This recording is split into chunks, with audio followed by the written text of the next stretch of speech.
December 29th, 1969, Wimbledon, South London. A woman parks her car in the garage of her home on Arthur Road.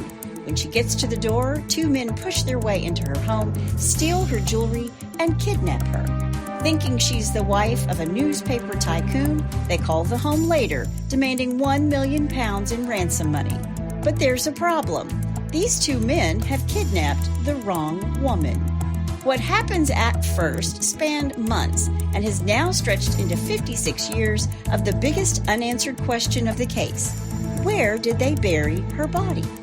This crime changed British law and the McKay family forever, but what if the key to this murder isn't in the fields of Hertfordshire, where the police and the family has looked for years, but under a patch of earth behind an old East End tailor shop? This is the Wimbledon Kidnapping, the missing body of Muriel McKay. Hey, y'all, I'm Chris Calvert. And I'm her husband, Rob Potter. Welcome to Hitch to Homicide. For better or worse. Till death do us part.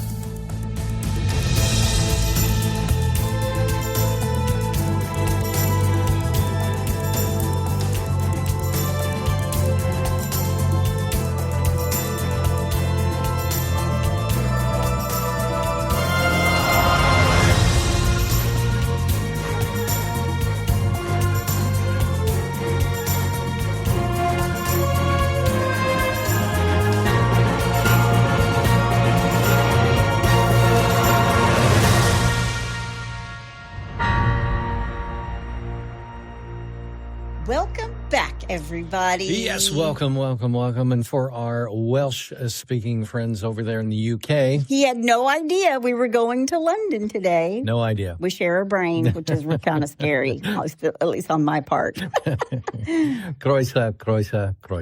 Very nice. There you go. Well, wherever you're listening, be sure to subscribe to Hitch to Homicide, then like, rate, and review the podcast so other people who love true crime can find us. And if you're watching us on YouTube, hit that subscribe button below. Yep. If you want true crime with us 24/7, 365, please go join our closed Facebook group, The In-Laws and Outlaws. All you have to do is go to Facebook, type in H2H In-Laws and Outlaws, answer a couple questions. You are in. Go join. Yes. I'm trying to get through it fast. Good. You can find us on Instagram at Hitch to Homicide or on X at H2H_podcast. And we have a Buy Me a Coffee link if you want to send Rob some coffee. Yes. Or be a Diet Mountain Dew. Yep. You can find that link in our show notes. You can also send us a text. The link to that is at the top of the show notes where it says, send Chris and Rob a text. Please do. I have to show you guys something. This is the best thing ever. So... fan of the show, Dee Hopping. She is also a part of Writers on the River. I didn't get to go this year because I got sick, but she had this for me that she made. I love it. And so she sent it to me in the mail, and I just wanted to say thank you, Dee, so much. It says, bless your heart for better or worse till death do us part. That's called foreshadowing. Welcome. And can you get over that hand? I love it. She even got the blood dripping down. I will post a picture of this in the In-Laws and Outlaws as well, but I just wanted to give her a shout out and say, thank you so much. And it's going in my office, not Rob's studio. I'm keeping it. Thank you, Dee. Thank you, Dee. Oh, I'm going to put it over here. Yeah.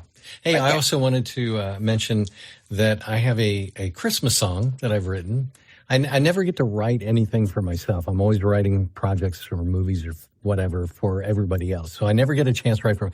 I decided this year that I was going to take time out to write something for myself. So I wrote this Christmas song. It's going to be released this week or whenever on all streaming services, Apple, Spotify, Pandora, and all. We'll put a link to it in the In-Laws and Outlaws. And I'm going to put a link to it in the In-Laws and Outlaws. So that's my little Christmas present to my In-Laws and Outlaws people. It's really good. I've heard it several times. Yeah, she's had to live with it for over a week. It's wonderful. I like the song very much. Thank you, honey. You are welcome. Before we get started, let me thank some sources. MurielMcKay.com, the BBC News, Crime and Investigation, Hello Rayo, ITV News, Persons Unknown, Sky News, The Independent, The Telegraph, The Mirror. You can tell we're in London and we're in the United Kingdom. Yep. Wikipedia, True Crime Central, Real Prime Suspect, and The Times Radio. You can find those sources and many others that I used. They're all in the show notes. All right. Well, you ready? I am. Let's do it. Muriel Frida Searcy was born on February 4th, 1914, in South Australia in the city of Adelaide. She married her childhood sweetheart, Alec McKay, in 1935 at St. Peter's Church, Glenig, I think that's how you pronounce it, with the reception at the home of her brother and sister-in-law. This was all in the newspaper, by the way, in 1914. Okay. Alec is 25. Muriel is 21. Now, Alec became a very successful newspaper executive. He started at Keith Murdoch's Adelaide News, and then he was with the Argus newspaper in Melbourne. And if the surname Murdoch sounds familiar, Keith, who hired Alec, was 94-year-old media mogul Rupert Murdoch's father. Really? Yes. Wow.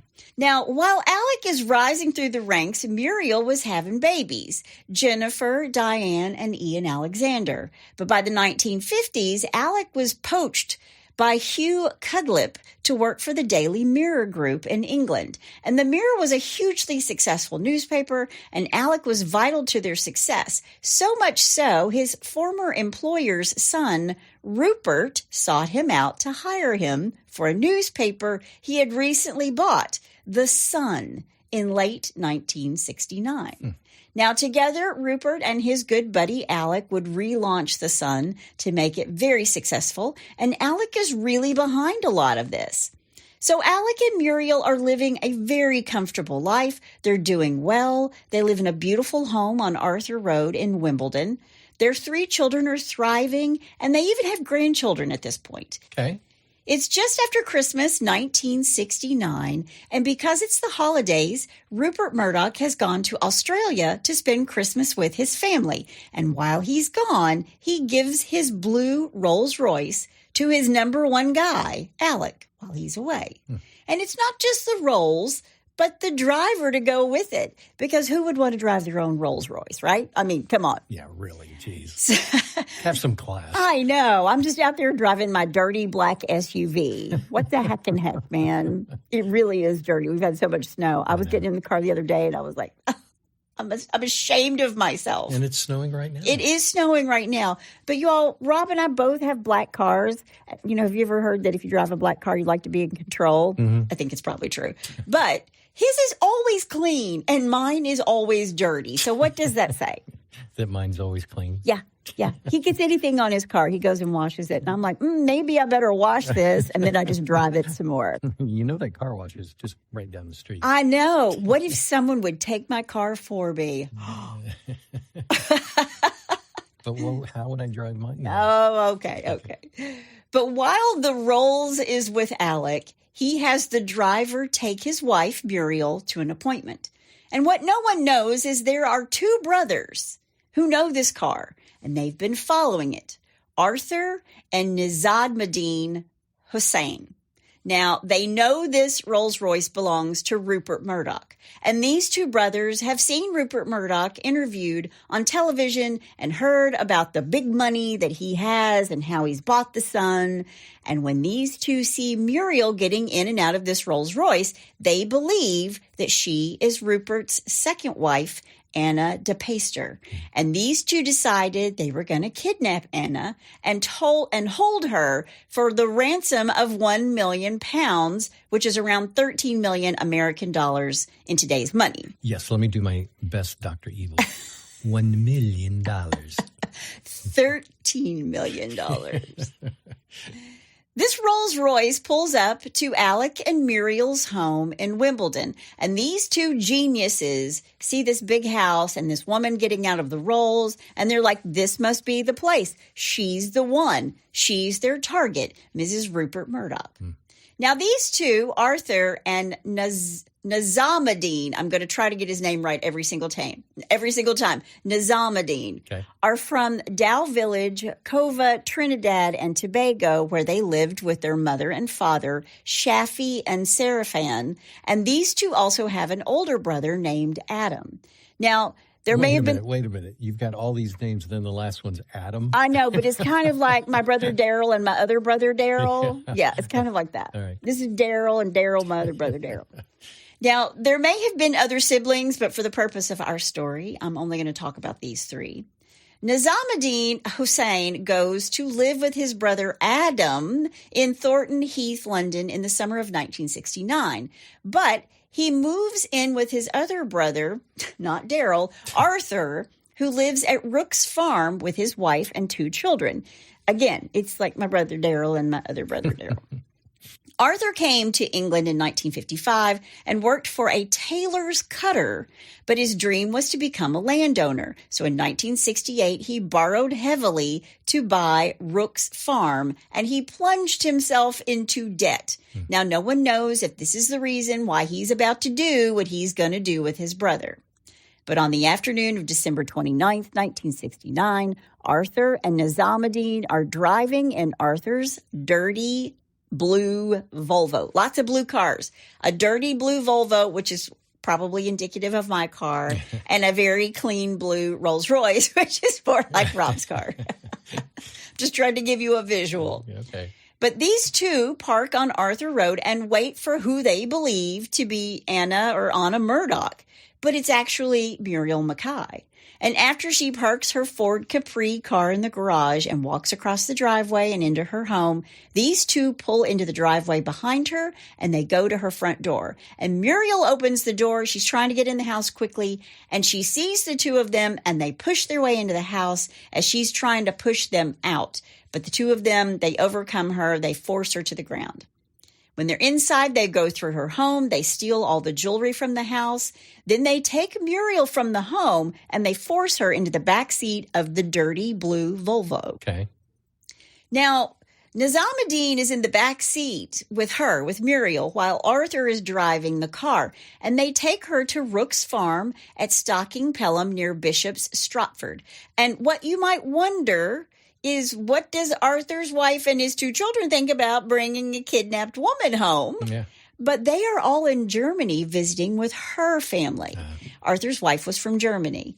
Now, Nizamodeen wasn't married, but he did have a girlfriend, Lily Muhammad, and Lily is a nurse. They put Muriel in a 3rd bedroom upstairs, the bedroom of one of the children, possibly Farida's room. And to keep Muriel quiet, Lily gets her hands on Mogadon and Largetil, and these are sedatives. And they're going to give them to Muriel to keep her quiet and to keep her calm. Now, later that day, Alec returns home from work and he sees that the front door is ajar. The storm door, like the inside door, is damaged. The outside door is open. And Alec can see that everything that was supposed to be inside Muriel's purse was scattered across the floor. And he sees that there is an 18-inch rusty billhook, like a machete type of garden tool, and it's lying on the floor. The telephone is also on the floor. It's been ripped out of the wall, and a chair nearby is out of place. So Alec walks farther into the house, and he sees that there's a coal fire burning.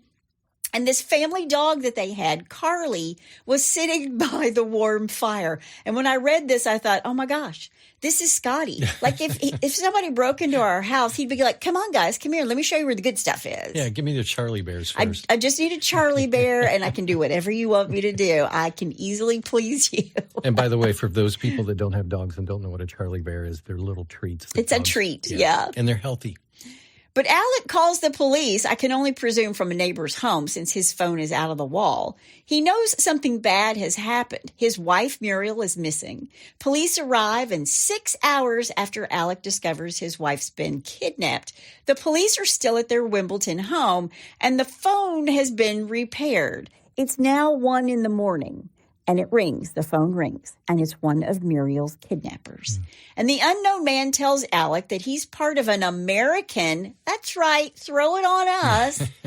He's part of an American mafia group called M3 and says they were trying to kidnap Anna Murdoch, but they know that Muriel is just as valuable and that if they ever want to see Muriel again, they will need to pay their ransom of £1 million. They demand it within one full day, and they wanted it in, get this, 5 and 10-pound notes in 2 suitcases, so £500,000 each. In a suitcase. Wow. These two are not very bright. A, they've kidnapped the wrong woman, and B, they have no idea how much money that is and how heavy these suitcases are going to be. Right. These are going to have to be big suitcases. And the only people at the time who had the £1 million to pay was Rupert Murdoch and Muriel's daughter, actually, Diane. Her husband, David, had just sold his shares of Wilkinson Sword, which is a really old British brand known for razors and blades, but it actually started out as a sword-making company that started in 1772. Really? Yeah. Wow. Now, at this point, the police have to upgrade Muriel's disappearance from suspected burglary and missing person to abduction. So when they first show up, they're like, she's just missing. And sure, it looks like somebody's been in here, but it's a suspected burglary. But now they know. Yeah. They've got kidnappers calling. Right. Then after the first call from M3, the phone rings again. This time Muriel's son-in-law, David Dyer, answers. And when he does, he hears a woman whisper the words, Gray Hillman. And then the line goes dead. What does that mean? That's called foreshadowing. We're coming back to that. The police go door to door to ask the neighbors if they saw anything, and one of them mentions that they saw a muddy blue Volvo earlier that day and actually throughout the day of the kidnapping. It was just sort of driving around the neighborhood. And now Scotland Yard actually has something to go on. Yeah, let me interrupt just for a second.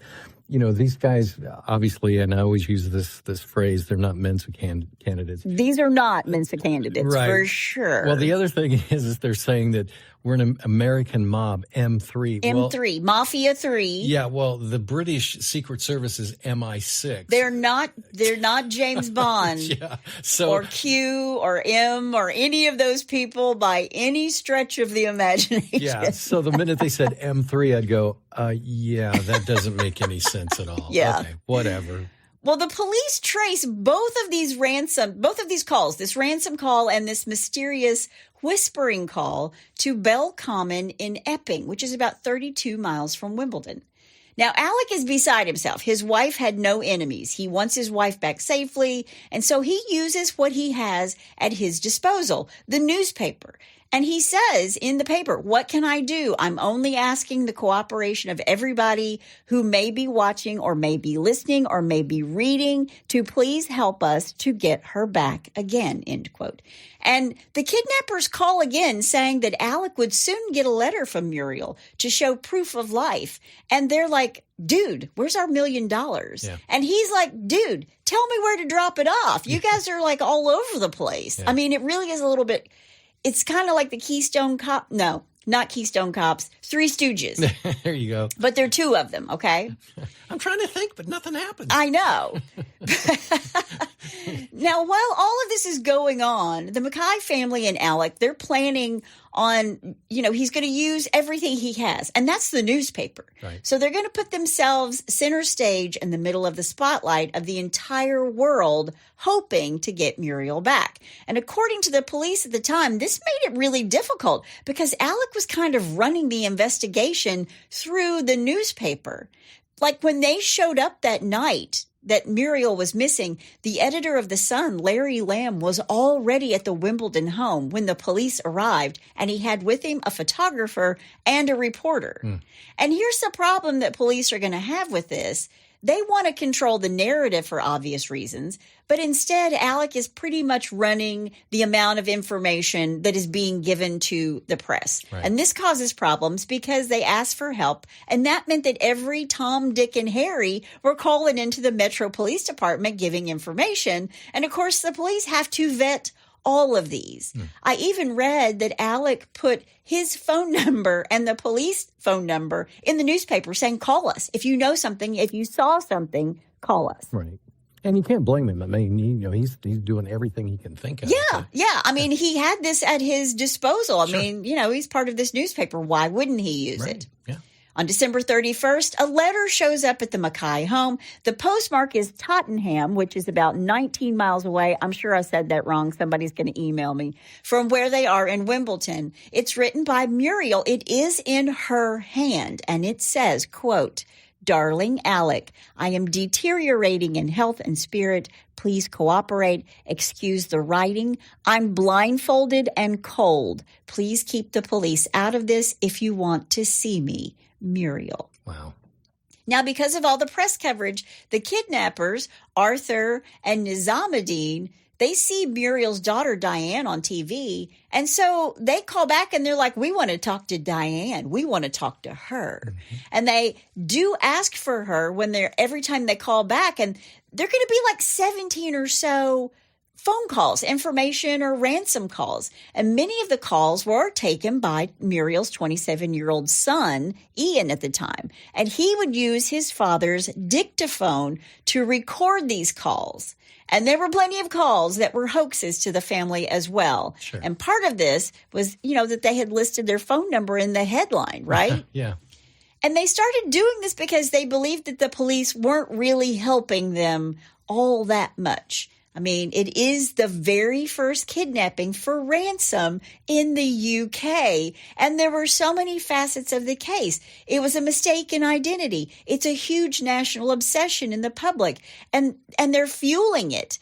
But again, the family's just trying to use whatever they have at their disposal to get as much information out there as quickly as possible. And they're hoping that when they do this, it sort of spurs the police on to help find Muriel if the public is like, what's the police doing, right? Right. Well, and the first thing, too, is that when they initially contacted the police and they came in and said, well, we don't know if she's missing. Yes, she's just a missing person. Okay, right. All the jewelry's gone. Her purse is spilled out. The phone's been ripped out of the wall. Yeah, exactly. I don't think she had an epileptic fit. No. Now, nobody in the United Kingdom seems to know how big M3 is. Well, it's 2. It might be 3. We're going to talk about that. Yeah, they can't even count right. They don't know if this is a huge organization or these 2 idiots in a farmhouse 20 miles away from Wimbledon in Hertfordshire. Right. Now, after the first letter arrives, it is leaked to the press, which caused all kinds of problems, including tons of supposed sightings of Muriel. And the family did not leak this letter. The family believes that Scotland Yard leaked the letter. So they're kind of like butting heads through this whole thing. Yeah. And it's not going to go away. So just hang on. I wonder what the advantage Scotland Yard thought it was to release that letter. I don't know. Wow. The McKay family went on TV. They were pleading for help. They wanted all the information they could glean from the public. Now, also on January 31st, 1970, the McKay family gets a call from whom they believe is Laili Mohammed, Nizamodeen's girlfriend, the nurse who is giving Muriel sedatives. And the phone rings, and Diane, Muriel's daughter, answers, and on the other end, she hears, quote, "She's dead, end quote. And then she hangs up. But it's a female's voice. Okay. Now, they've been receiving all these prank calls. So there's no way to know if this is real or if this is just a kid down the street thinking that they're funny, saying, she's dead. Are they trying to trace any of these calls? Well, I mean, they do trace some of them. They did eventually trace the first 2 calls, right? Yeah. But this call, it's not one of the brothers or a voice that they had heard, and it wasn't one of the voices that asked for the ransom. So it's kind of interesting. She's dead, but it's a woman. On January 7th, after a week of no communication with the kidnappers, a second letter is sent, and this time Muriel sends it to her daughter, Diane. Dearest Diane, I heard you on TV. So heard you, which sort of corroborates the story that she is in fact blindfolded. Right. She didn't see her, but heard her. Would you please persuade Daddy to cooperate with M3 gang? They will telephone you, giving you that code number, M3. You will then be sure you are speaking to the right party. Act quickly for my sake, dear. Please keep police out of it. If you want to see me again, act discreetly as the gang is too large to fall. All my love to you, Mum. And the police now know that the letter is talking about the television interview that the family did just 2 days after the kidnapping. And after this letter, Alec is saying to the kidnappers, would you please just inform me what I have to do to get my wife back? What do you want from me? I'm willing to do anything. He knows they want this £1 million and they want it in 5 and 10 notes, but give me some instructions and I will guarantee that I will make sure that she was, you get the money and she can come back to me. Sure, yeah. Now, before we go much further, this kidnapping is going to go on for about 6 weeks, where they will send letters and they will send pieces of fabric from Muriel's clothing. They're trying to show proof of life. And on January 30th, over a month after the kidnapping, the brothers call the McKay home demanding the money in these 2 lots of £500,000. They want the bills in $5 bills or $5 notes, tons of actual cash, right? Mm-hmm. Scotland Yard puts it all together into 2 different suitcases, but not all the money is real. Alec puts his own money, real money, on top of a bunch of fake bills, and they want the kidnappers to think that it's all real. Oh, smart move. It is kind of. Then the police didn't want Alec to make the drop as the kidnappers wanted him to. The police devise a plan to use an undercover officer who looks similar to Alec to make the drop. And they even have this officer drive Rupert Murdoch's blue Rolls Royce. Wow. And then 2 days later, on February 1st, Arthur and Nizamodeen, they call the McKay home demanding that Alec drive to a series of different telephone boxes across the A10 towards High Cross. Now, there are hundreds of police officers who are all undercover and following this blue Rolls as backup. Well, first off, anybody driving a blue Rolls Royce, it's not like it's very discreet, right? Exactly. They needed a car that was more like the muddy, dirty blue Volvo and not the blue Rolls Royce. Right. These 2 very heavy suitcases were left at a location in a village called Dane End in between 2 sets of fake flowers. But the kidnappers never showed up to take the money. And what police did notice was that the same dirty blue Volvo that Alec and Muriel's neighbors told the police about 30 days ago was seen driving past the location of the drop-off over and over and over, just back and forth and back. So were they, I guess they suspected that there were cops there. Yes, okay. Exactly. All right. Now, Scotland Yard does finally track down the owner of this Volvo, Mrs. Hosein, who lived on Rook's Farm.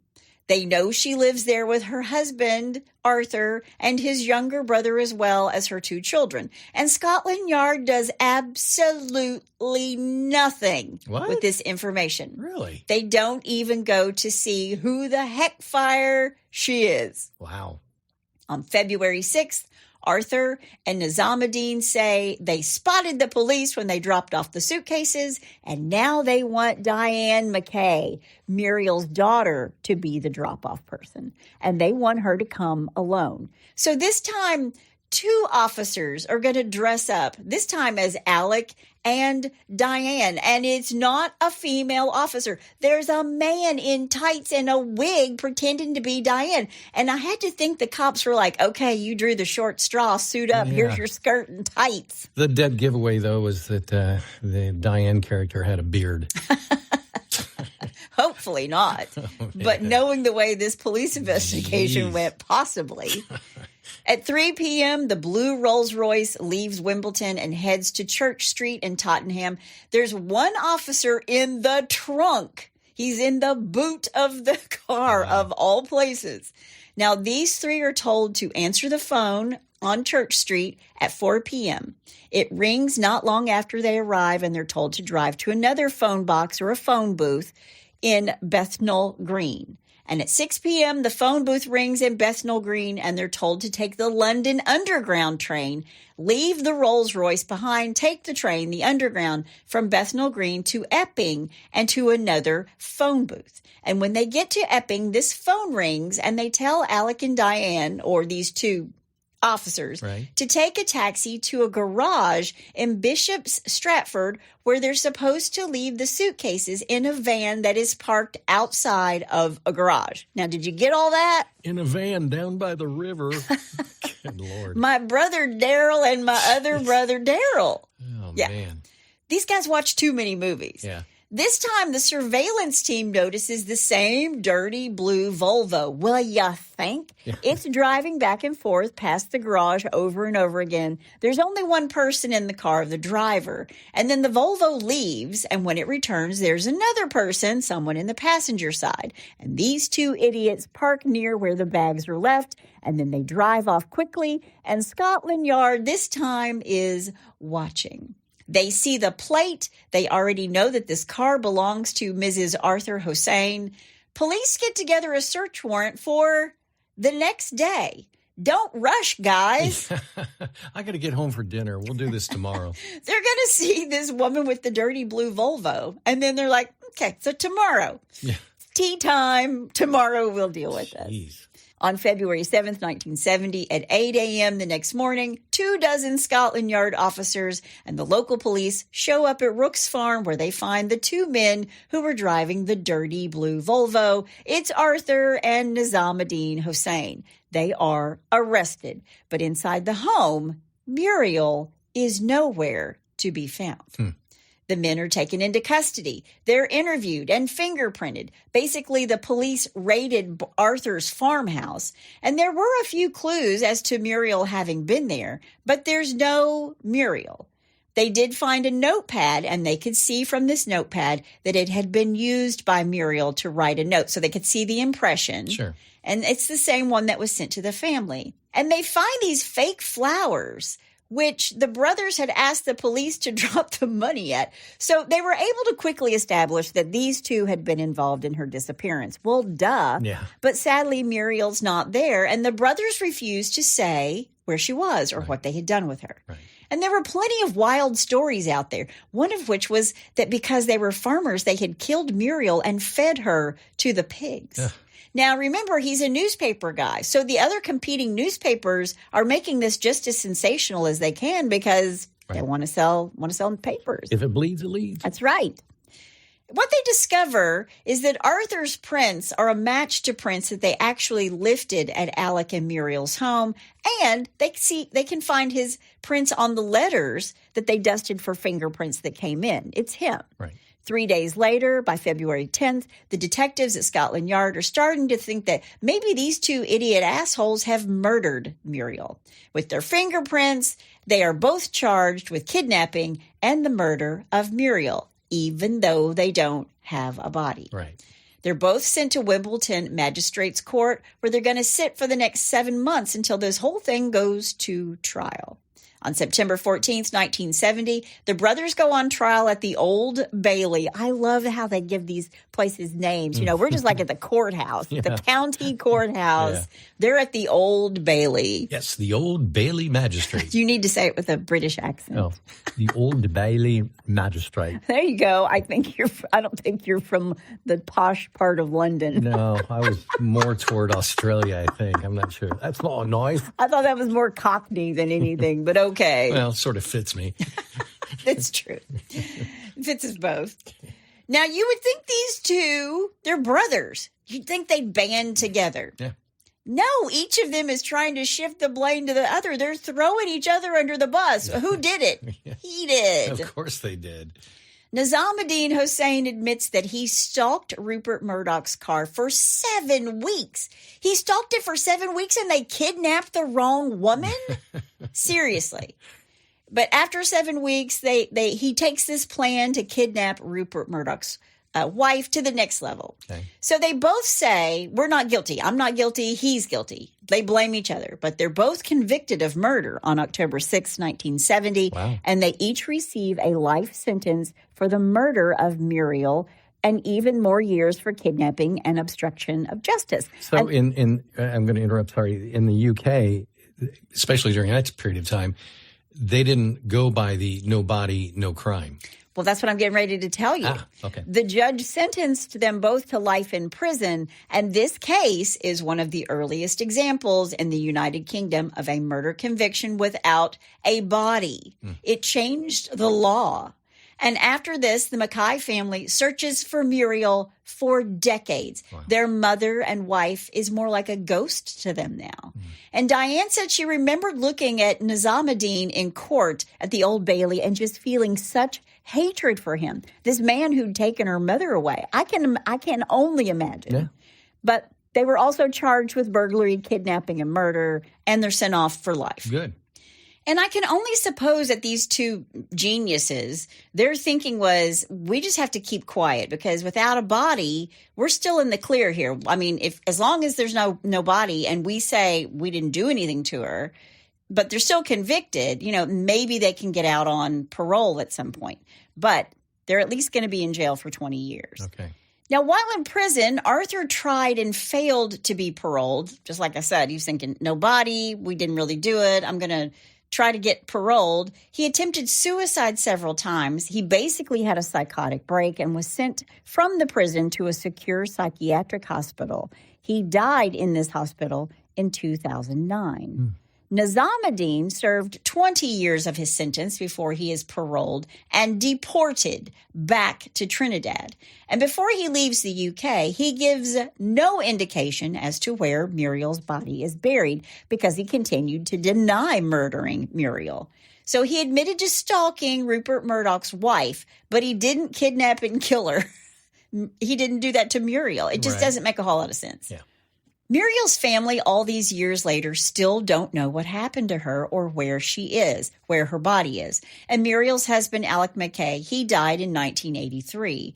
And after the conviction, he came out of the courtroom and he said, all I want is a place where I can lay some flowers for my wife. It was something that Alec McKay would never get to do. Muriel's body was never found. And for the police, the case was like, case closed. Yeah. We've convicted the killers. We don't have a body, but it's okay. We put them away. Yeah. We're done. Yeah. But for the family, the loss and the horror of not knowing lingered on. And then a documentary is made through Caravan Media and Sky Production Companies in the summer of 2021 called The Wimbledon Kidnapping. And toward the end of this true crime missing persons documentary, Nizamodeen Hosein, who the documentary filmmakers have managed to track down, he's just living in squalor in Trinidad. He's got no front door. The house is infested with snails, basically, partly because of what he was convicted for. He's sort of shunned by his local community there. But they track him down. But the people who are living around him sort of see him as an embarrassment.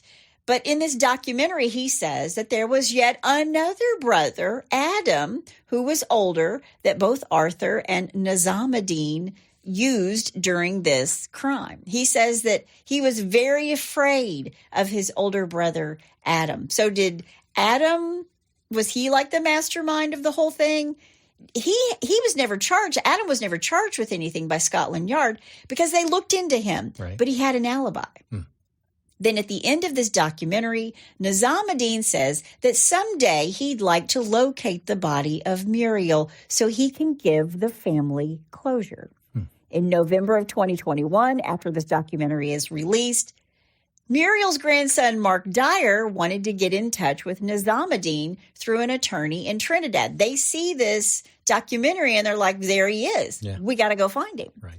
So he contacts Trinidad attorney Matthew Gale, and Matthew agrees to be his liaison to the killer of his grandmother. And here's what Mark Dyer wants. He wants to have a proper burial of his grandmother's remains before her next birthday, before her 107th birthday on the 4th of February, 2021. And how old was she when she was kidnapped? 55. Okay. Now, that same month, Matthew Gale reaches out to Nizamodeen Hosein on behalf of Muriel's entire family. And Muriel's grandson offers Nizamodeen 50,000 pounds if he would tell them where his grandmother's body is buried. And they even said, look, you're going to need your own attorney for this transaction, and we will even pay for that. And Nizamodeen goes and he signs this settlement agreement, but then he changes his mind and says that he doesn't want the money. He wanted to help Muriel's family gain some closure before he died.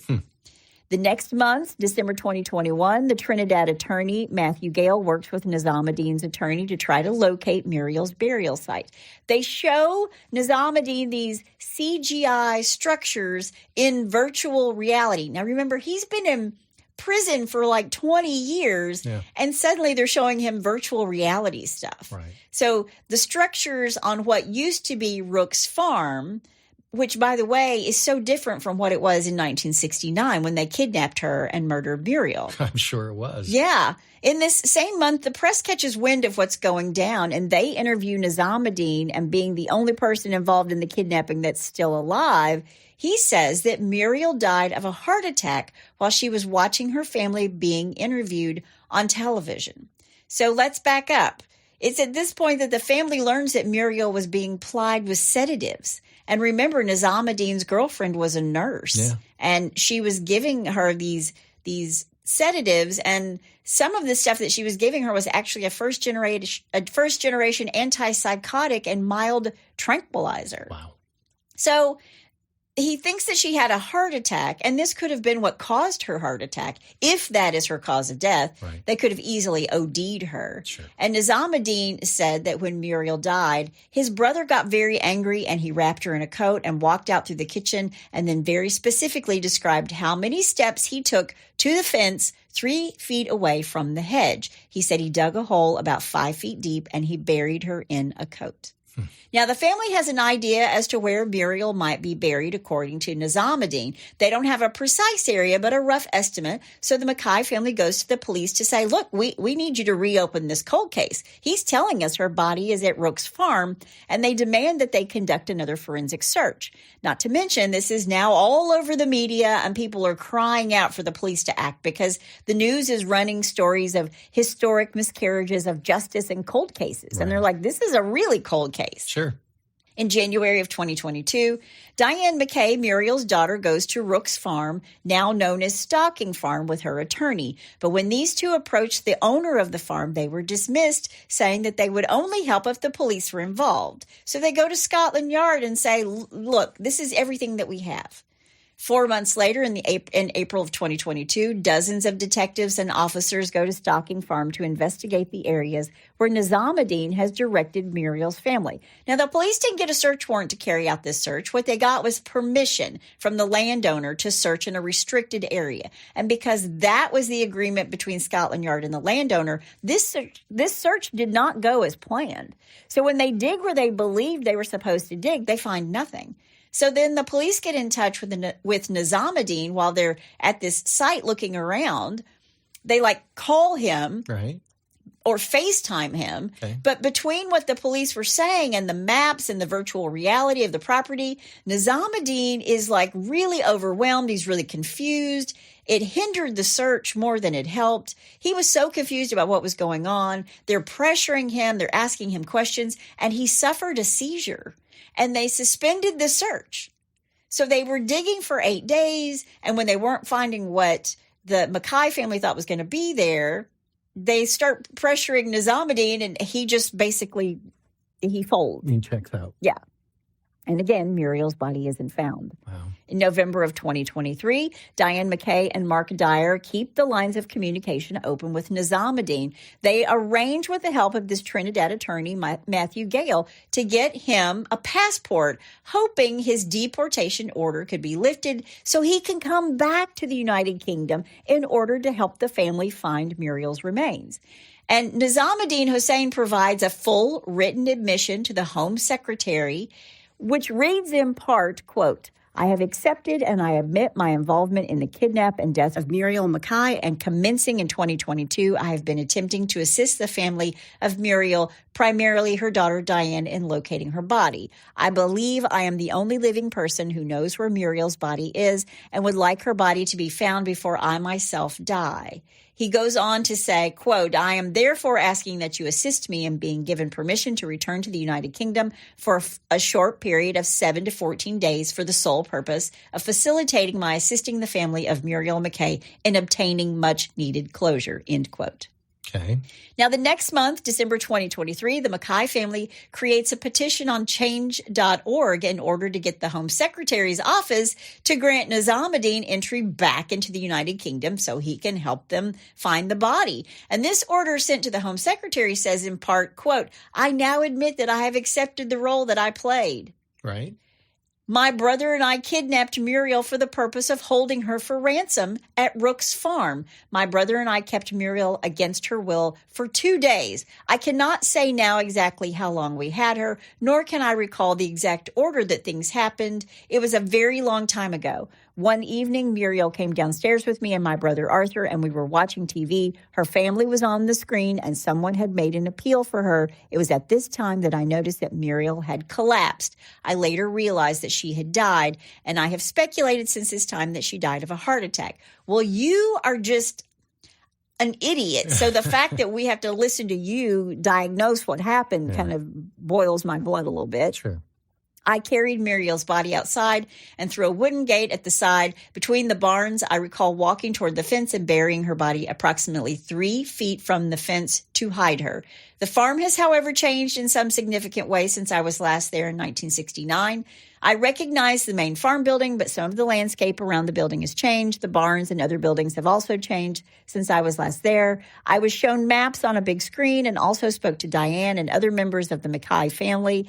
On this occasion, I was so overwhelmed by matters I collapsed and had to be taken to the hospital in an ambulance. I'm aware the police carried out an investigation at Rook's farm. However, the location that was exhumed was not where the body was buried. And while at the site, I attempted to speak with the archaeologist. However, the connection quality was not good, and I was very confused by what I was being asked and what I was being shown. It was after this experience that I realized that it would be most helpful if I could return to Rook's farm to better show the police and the McKay family where I hid Muriel.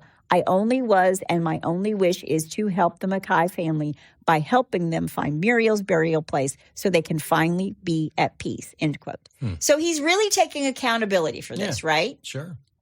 The next month, February 2024, Diane and Mary come home from Trinidad, and they have with them all this new information, this new evidence. And Mark meets with the Met Police, and they're happy with all the new information that they have, and they agree to this search warrant, and they use Matthew Gale, the attorney that Nizamodeen is familiar with in Trinidad, for any future face-to-face meetings they might need with him. Okay. Then the next month, the Met Police decide they needed to go to Trinidad to formalize this evidence that Muriel's family has armed themselves with.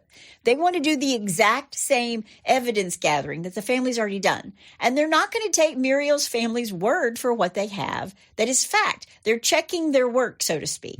So even though they have a very reputable attorney backing them up in Trinidad, they're like, we need to go over and do this for ourselves. And the McKay family and Matthew Gale set up all these meetings with Nizamodeen, and they made sure that he was comfortable with everything that was going on so he didn't suffer from another seizure from all the stress. Right. And I think all of this is very generous of Muriel's family. They're really kind of dancing with the devil to get what they want. Right. They're working with their mother and grandmother's killer. Right. But it's all worth it to them to find her body and give her a proper burial. Sure. Now, at this meeting with Nizamodeen, it gets closer, and the McKay family is giving the officers all this information that they're going to need. They're trying to facilitate the meeting so that it all goes smoothly. But the police are ignoring the family's emails and their phone calls. And behind the scenes, the Met Police decide that they're not going to take anyone from the family or Matthew Gale, the Trinidad attorney, with them when they meet with him. Why? The people that Nizamodeen has a relationship with, they're ignoring all of those people. Because they're just big bad guys, you know? Egos. Yeah. 4 days after the Met ignores the family's emails, they reach out to the family to say, hey, look, we're in Trinidad. Yeah, we came without you and we don't want you to come here. And oh, by the way, we don't want to deal with Matthew Gale, your attorney, either. And when Matthew finds out what's going on, the attorney, he rushes to Nizamodeen's home. And when he gets there, a neighbor tells him that Nizamodeen was taken by the Trinidad police and a, quote, bunch of white men, end quote. Wow. So Muriel's team hurries to the Trinidad police station, and they find a traumatized Nizamodeen. They could see that the Met is like questioning him. They can see him through the window. These guys are like intimidating him and scaring him, and he does not want to go back to prison. So what do you think he does? I don't know. He just closes down, right? He's like, yeah.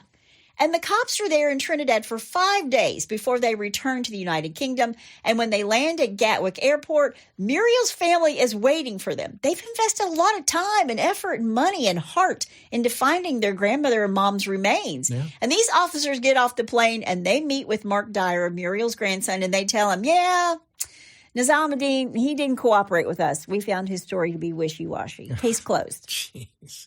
And Mark is like, dude, you have ruined 3 years of hard work by walking into this meeting with him and throwing your weight around. You've ruined everything. Wow. In the next couple of months, the Met Police stopped returning the McKay family's phone calls and emails, but the press in the UK started asking more and more questions. And this 55-year-old case is in the media again because it's so fascinating. Mm-hmm. And Mark Dyer is invited on LBC, a London-based commercial talk show radio show. And Sir Mark Rowley, who is the Met commissioner, is appearing on Mick Ferrari's breakfast show. Sorry, I'm trying to get all that in there. Along with Mark Dyer. And the segment is called Call the Commissioner, where listeners put questions to him live on air. So it's a little hard to say live on radio after Muriel's grandson tells their whole story live on the radio while the commissioner is sitting there to say, no, we're not going to pursue this. Yeah. So he promises the McKay family on live radio that he would get a warrant to search this farm. And sometimes it's not what you know, it's who you know, right? Yep. In June of 2024, the Met Police contact Muriel's family to say, okay, we're going to conduct another search, but there are conditions. And one of those was that Diane McKay could not be present at the search. The family believes this is because she filed a formal complaint at the Met that they ran off to Trinidad and ruined everything they'd worked for the past 3 years. She files a complaint because they went over to Trinidad and just screwed everything up. Sure. There was a search warrant, but it was very limited as to where they could search, and the family believes they themselves restricted the search area because it was going to look pretty damn bad on them, right? Now. So they think the police has restricted the search because they feel like if the police find her body now, after all this publicity and all this stuff where they're saying, please go out, if they find Muriel's body, it's not going to look good. Sure. So the family believes they made it so they would not find Muriel's body. Mm-hmm. Mark Dyer, the grandson, was allowed on the pre-search meeting where the Met Police had a PowerPoint. They showed the areas that the family wanted searched via CGI based on what Nizamodeen had given them. Also at the meeting was Ian Marsh, the man who was the current landowner of the farm. He didn't like the plan they had. He gets up and walks out of the PowerPoint. So the police write a letter to the McKay family saying that they would welcome Nizamodeen if he wanted to come to this farm on his own. So Nizamodeen is in, and Ian, the landowner, is finally in, and Mark, Muriel's grandson, is on the search.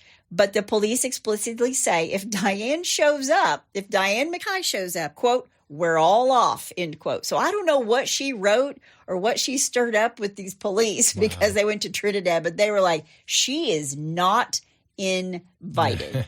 During the search, Ian Marsh objected to certain areas being searched, the guy who owns the land, and they didn't have a warrant, only his cooperation, so they couldn't go everywhere they wanted to, and they find nothing. Yeah. Wow. But what Muriel's family finds out is that the Met Police had zero experience with cases like this. They didn't have any technology to deal with a case like this. And by the end of 2024, the police met with the family to say they're stepping away from the case to allocate their resources to other cases. We are done. Wow. And the family discovers that areas that were supposed to be covered back in 22 were not, in fact, covered at all, and subsequently not covered in the second search, even though the police said they had searched this area. So it's a lot of he said, she said, Sure. right? Yeah. Then this past June of 2025, Muriel's family offered a $1 million reward, which was funded by a private benefactor that matched the original ransom for anyone who could bring forward solid leads or evidence that would result in Muriel's remains being found. 3 people reach out to the McKay family. Number 1, a woman living in a care home on end-of-life care, so she's in hospice, recalls that around the time of Muriel's disappearance, her neighbor had been digging in the patio area behind 53 Buntingford High Street in the middle of the night. And although the police searched the area at the time, she later discovered they had focused on the wrong location. This lead is never pursued any further. Number 2, a woman living at Crabs Green Farm recalls that as a child, her dog uncovered a large bone. She has long believed it could be connected to Muriel's disappearance, as the farm lies only a few minutes' drive from Stocking Farm, which used to be Rook's Farm. Okay. And finally, number 3. This lead came from a brother and sister now living in Israel, whose late father, Percy Chaplin, was a tailor who owned a shop at 447 Bethnal Green Road. Percy was a Jewish immigrant tailor who met Arthur in 1966, 3 years before the kidnapping, when he walked into his shop with beautifully finished trousers. Percy started giving Arthur work as an outworker, so he's sort of like freelancing for this tailor. Okay. Over Easter weekend in 1967, Percy took his family to stay at Rook's Farm, and while there, his children, Haley and Richard, felt uneasy, and Percy thought the whole place was creepy. Now, Percy also had the pleasure of meeting Lily Muhammad, Nizamodeen's girlfriend, who worked at the Royal Northern Hospital. One day, they show up at the tailor shop and needed to use a room behind the shop for, quote, private business, end quote. During the time of the kidnapping, Arthur Hosein was employed there, along with another man who was a Polish ex-army tailor and World War II soldier. Okay. You can't make this stuff up. I need a program to follow all the I players. know. His name was Jan, and Jan had keys to the shop. And before his death, Percy shared a story with his children, including 8 pages he'd written down after 1969, instructing them not to reveal it until after he had passed away due to potential repercussions. And here's what he said. Before Muriel's kidnapping, Arthur repeatedly boasted to him that he was planning to kidnap someone famous. Then on the night of the kidnapping, the 30th of December, 1969, Arthur never delivered an item to a client. And because Percy was worried and he needed this item going to their client, Arthur was working on this. Percy asked a friend who drove a gray Hillman to take him to Rook's Farm to pick up the suit or the pants or whatever it was. Right. Gray Hillman. Ah. Those were the 2 words that were whispered in the phone call that they now believe was Muriel. Wow. When they get there, the farm was dark. There are no lights on, no answer at the door. And looking up at the house, Percy saw a face in the top bedroom window, which he later suspected was Muriel. And David Dyer, Diane's husband, answered the call that night, right? Yeah, Gray Hillman, before the line goes dead. Right. A few days later, Percy Chapman returned to the shop and was approached by Jan, who offered to sell him jewelry, expensive jewelry, Oh, wow. that Percy later believed probably belonged to Muriel. Sure. Then one morning in late January 1970, Percy noticed a terrible stench coming from under the stairs in the shop. And by the next morning, the smell had disappeared. And he believed that Muriel had been moved from the shop to a green area or a shared garden just behind his tailor shop. Mm-hmm. Percy Chaplin said that the cherry tree in the yard bloomed like crazy after this. He believed it was because Muriel was buried there. Sure. And he believed that Jan or Arthur moved the body. Now, Jan's the only one who has keys to his shop. So Jan had to be involved somehow. And there is no last name for Jan. I looked everywhere. Okay. Percy Chaplin didn't want to go to the police at the time in 1970 because he had, according to his daughter, quote, a lot of dealings with the mafia, including the Cray brothers, who were notorious London gangsters at the time. And Percy Chapman died in 2022. And when the family offered the $1 million up, Haley and Richard Chapman, Percy's children, came forward. And remember when Arthur called Muriel's family about picking up the ransom, one of the phones that the family was to wait by was a phone booth opposite 447 Bethnal Green Road during the second ransom attempt to obtain further instructions. And that's right there. Oh, wow. Now, the next month, July 2025, just 6 months ago, an independent scanning company called Pulse Mapping was hired by the McKay family to conduct ground-penetrating radar at 53 Buntingford High Street and Crabs Green Farm, where the dog dug up the bone all those years ago. That's close to where Arthur and Nizamodeen lived and held Muriel captive. Well, let me interrupt what you're saying. I kept thinking, with the police over there or the magistrate, why didn't they use ground penetrating? Because they never had a case like this before and they didn't know what to do. Yeah. Whatever. But the scan there showed anomalies measuring 0.9 meters wide and 1.9 meters deep, which is like 3 by 6 feet deep. Sure. And the next month, August 2025, an excavation was carried out at Crabs Green Farm. And they start digging, but they only find glass bottles under this spot that is, at 3 by 6 feet deep. And they're thinking maybe there's something there. But when they dig, there's nothing. The last place the McKay family believed Muriel's body could be is in the shared garden behind what was once Percy Chaplin's tailoring shop beneath this cherry tree. Now, the shop is now a betting place on the bottom floor where you go in and, bet on football or American soccer, we would call it. Right. And the shared garden space behind it is shared with residential property owned by Madeline Higson. And Muriel's family reached out to Madeline. They wanted to conduct a non-invasive ground-penetrating radar survey there in this shared garden space. But she said no. Why? She opposes the search due to a lack of legal foundation for the search.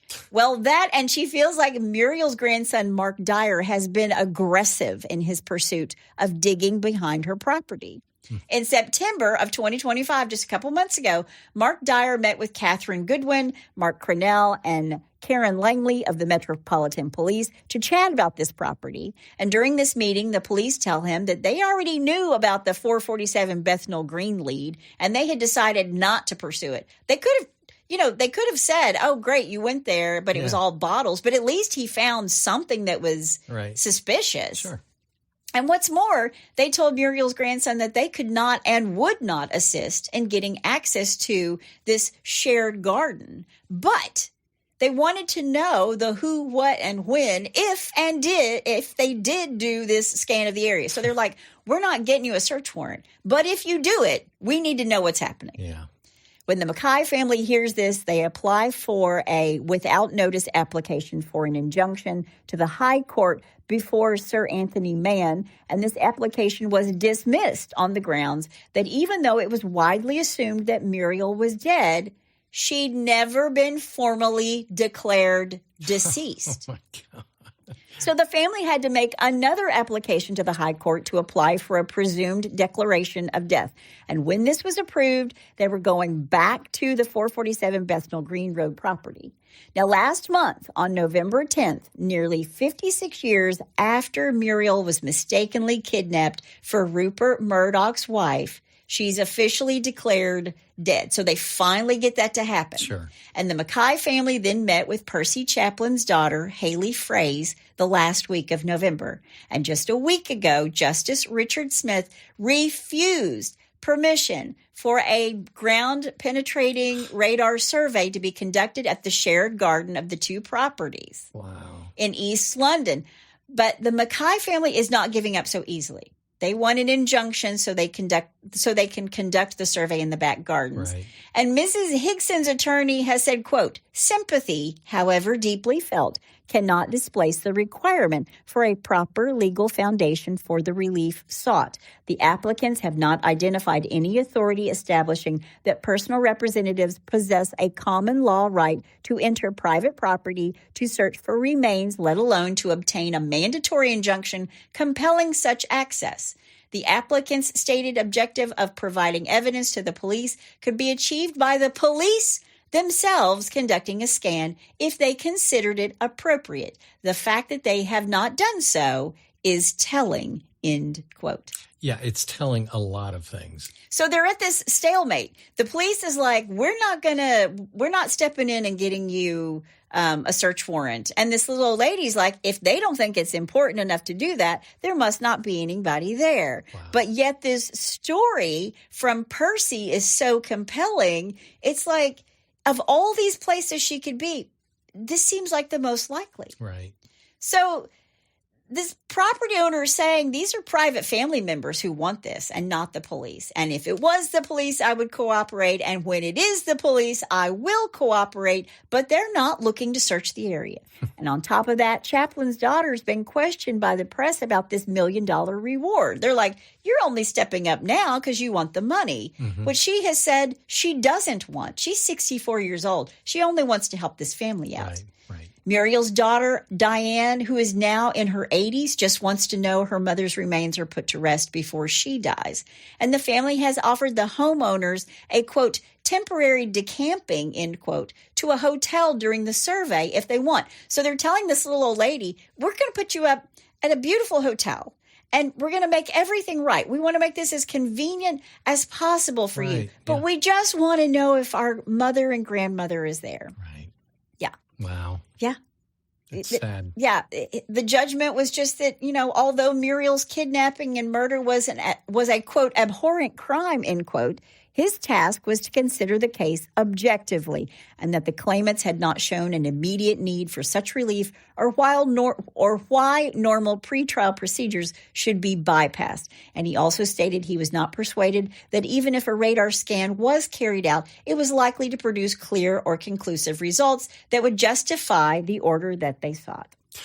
And the judge went on and further said and indicated that even aside from the legal test, he would have rejected the application because of what he described as the family's, quote, egregious and appalling, end quote, conduct toward Ms. Higson, including, quote, threats, deception, dishonesty, lies, bullying, and harassment, end quote. So they're saying that Mark Dyer is harassing this woman because he just wants to bring in ground penetrating radar to a shared, by the way, garden, which the other property owner is like, come on in. Yeah.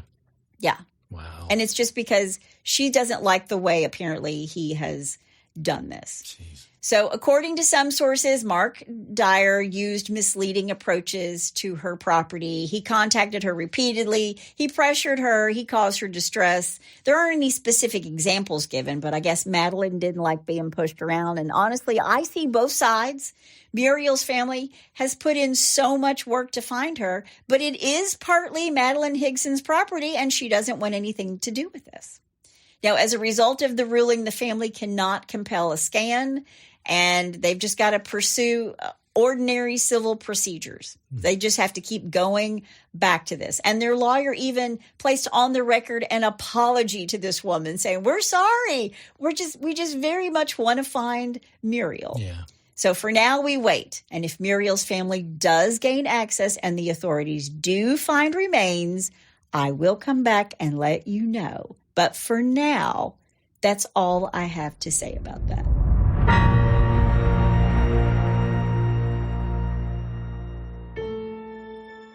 For nearly 7 years, Jane Doe has lived in the shadows, her past buried deep beneath layers of secrecy and silence. After completing more than was asked of her in her last assignment for the enigmatic Kaiwolf project, Jane Doe vanished without a trace, leaving behind a trail of dead bodies and unanswered questions. But now, as the specter of her past returns with a vengeance, Jane finds herself thrust back into a world she thought she'd left behind forever. When her former sins come knocking on her door, Jane is faced with an impossible choice: continue to hide in the shadows, or once again take up arms against the forces that threaten to tear apart the fabric of society. With enemies lurking around every corner and allies who may not be what they seem, Jane must rely on her wits, training, and her unyielding determination to survive. And while trust is a luxury she cannot afford, Jane must confront the truth about herself and her past. As the clock ticks, she realizes that the line between family, friend, and foe are razor thin, and in the end, the only person she can rely on is herself. Jane Doe 4 Charlotte is available September 24th, 2024. No name, no regrets, no mercy.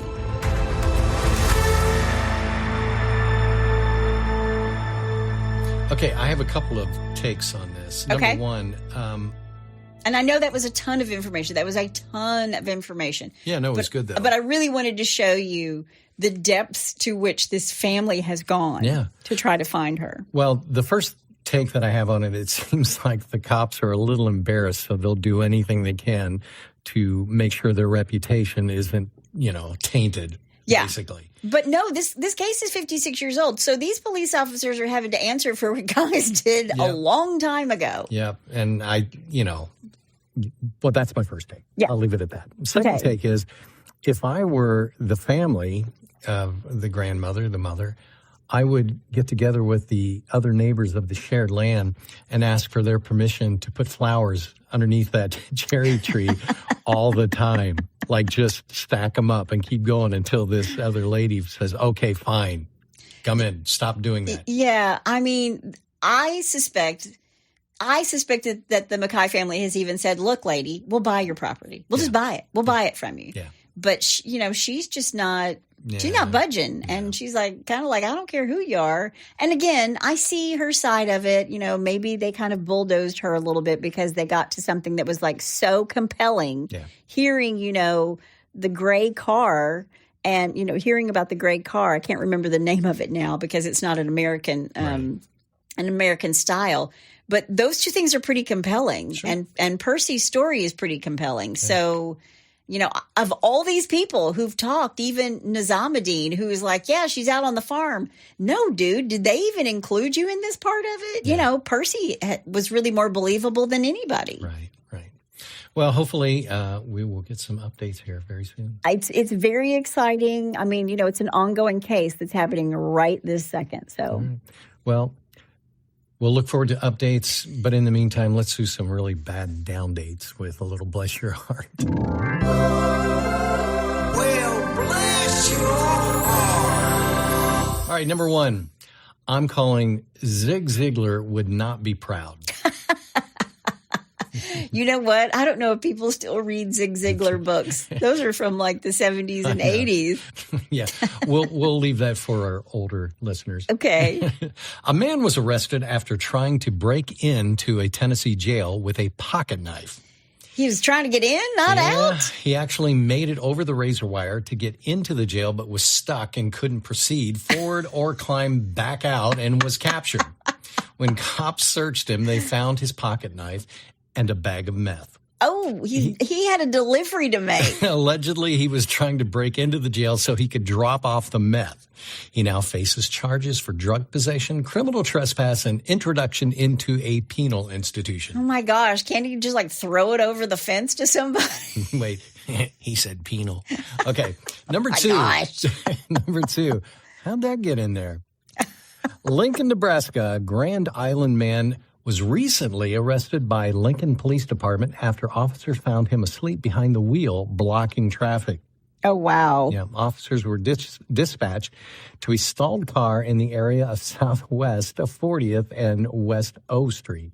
And then in Lincoln, Nebraska, right? Yeah, exactly. Okay. Responding officers found a gray BMW stopped in the westbound lane of traffic, and as they approached, they saw an unresponsive man in the driver's seat with a vial in his lap. You know, you can't trust those guys who drive BMWs, especially ones that are really clean. I'm sorry.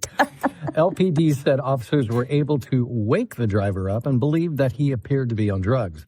The vial in the driver's lap is believed to have contained cocaine. Okay. Officers found $1,370 in cash, including bills rolled up with cocaine residue on them. I thought cocaine jacked you up, not put you to sleep. I don't know.